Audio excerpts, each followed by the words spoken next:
আরে জলদি আসো, এমনিই তো দেরি হয়ে গেছে। মেকআপ করছো 6 ঘন্টা ধইরা, সব জায়গায় তোমার দেরি করতে হয়। আজকের দিনেও তোমার ঝগড়া করতে হবে? ওই যে মাইয়া দেখছে, আমি দৌড় দিব। আপনি নাইস লাগছে, আসো একটা অটোগ্রাফ দেই। হায় রে, মাইয়া দেখলেই শুরু হয়ে যায়। এই সুন্দরী, তুমি আমার সাথে ডেটে যাবা? আগে বলো টাকা আছে? হ্যাঁ হ্যাঁ, অনেক আছে। নাম্বারটা দিয়ে যাও যাওয়ার সময়। মেসি ভাই একটা সেলফি ভাই। ভাই ভাবি কিন্তু অনেক হট, ভাবির নাম্বারটা দেওয়া যাবো ভাই? কি রে, শুনলাম তুই নাকি বিয়া করছস, বউ কেমন আছে? এই তো ভালোই। শোন, সময় থাকতে পালায় যা, আমি পস্তাইতেছি। এই তুমি আসবা? ভালোই তো অটোগ্রাফ দেওয়ার বাহানায় মেয়েদের হাত ধরতেছো। তোমার সবকিছুতেই সন্দেহ করা লাগে না। খাই আমি সুজি, কিন্তু একটু হলেও বুঝি। আজকে মেসি এবং নামটা ভুলে গেছি, মেসি এবং মেসির বউয়ের বৌভাতে আজকে সবাইকে স্বাগতম। আজকের অনুষ্ঠানের বিশেষ আকর্ষণ হলো রোস্টিং কম্পিটিশন। না, এই রোস্টিং কেউ কাউকে পচানো নয়, এটা হচ্ছে কে কয়টা মুরগির রোস্ট ঠুসতে পারে। আসেন আমরা বিবাহিতরা সব সেলফি তুলি। এ রোনালদো সর্দার মাথা আসতেছে। সবাই জানতে চাচ্ছে আপনার সাংসারিক জীবন কেমন যাচ্ছে। সত্যি কথা বলতে আমাদের সাংসারিক জীবন অনেক অনেক ভালো যাইতেছে। একেবারে ডাহা মিশা কথা। আমরা দুইজন দুইজনকে অনেক সময় দেই। হ্যাঁ, আমি বাইরে গেলে সব সময় ওকে ফোন দেওয়া খবর নেই। সারাদিন একটা ফোনও দেয় না। ওর কোনো ইচ্ছাই অপূর্ণ রাখি না আমি। ও যা কিনতে চাই তাই কিনা দিই। একটা হেয়ার ব্যান্ড চাইছে, কিনা দেয় নাই। এই জন্যই তো আমাদের মধ্যে কোনো ঝগড়াই হয় না। হায় রে, একটু আগে না ঝগড়া করলি? আমরা অনেক সুখে শান্তিতেই আছি।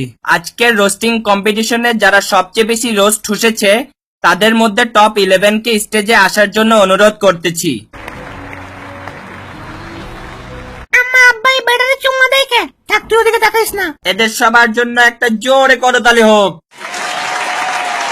সবাইকে তার পুরস্কার দেওয়া সম্ভব না, তাই সান্ত্বনা পুরস্কার হিসেবে নল হাকবাকে একটা সাদা হোয়াইট যেটা কালার বিপরীত ওই রঙের একটা বল দেওয়া হোক।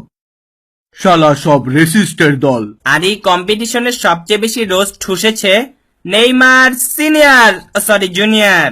এই কম্পিটিশনটি জিতে আপনার অনুভূতি কি?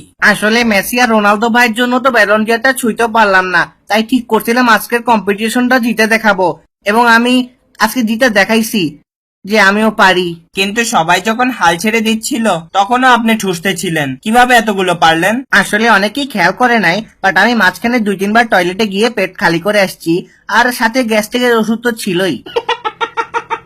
আর রানার্স আপ হয়েছেন আমাদেরই মহল্লার কৃতি সন্তান CR7 AKA ক্রিস্টিয়ানো রোনালদো। আমি রানার্স আপ হয়েছি এটা নিয়ে আমার কোনো মাথা ব্যথা নাই, কিন্তু আমার বিয়াতে দাওয়াত দেয় না এটা নিয়ে আমার মনে অনেক ক্ষোভ ছিল। তা আমি পরে ভাবলাম যে কিভাবে এটার প্রতিশোধ নেওয়া যায়, তো আমি ওটা দেখাই দিলাম। এবার আমি আমার বাসার কাজের মেয়ের, খালতো বোনের, শাশুড়ির, ছোট মেয়ের, জামাইয়ের, বন্ধুর বাসার সবাইকে দাওয়াত দিয়ে নিয়ে আসছি, আর বলছি তোরা ইচ্ছে মতো খা। অনুষ্ঠানে যাতে খাবার শর্ট হয় এটাই আমার উদ্দেশ্য ছিল। আর এখন আমাদের প্রিয় মেসি ভাইয়ের বিয়ে উপলক্ষে আমাদের সকলের পক্ষ থেকে আমার আব্বার বড় ভাই কাকা মেসিকে উপহার দিবেন।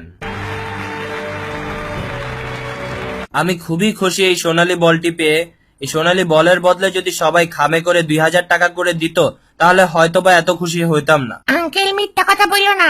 যাই হোক, আমার এই বৌভাতে অংশগ্রহণ করার জন্য সকলকেই ধন্যবাদ। আমরা আমাদের প্রোগ্রাম আজকে এখানেই শেষ করছি, সবাই ভালো থাকবেন। বাংলা টকিজের কথা বললো না কেন? কেলমু না। আর আপনারা সবাই বাংলা টকিজের চ্যানেলে সাবস্ক্রাইব করে দেন। হি হি হি, এবার লাইনে আইছে।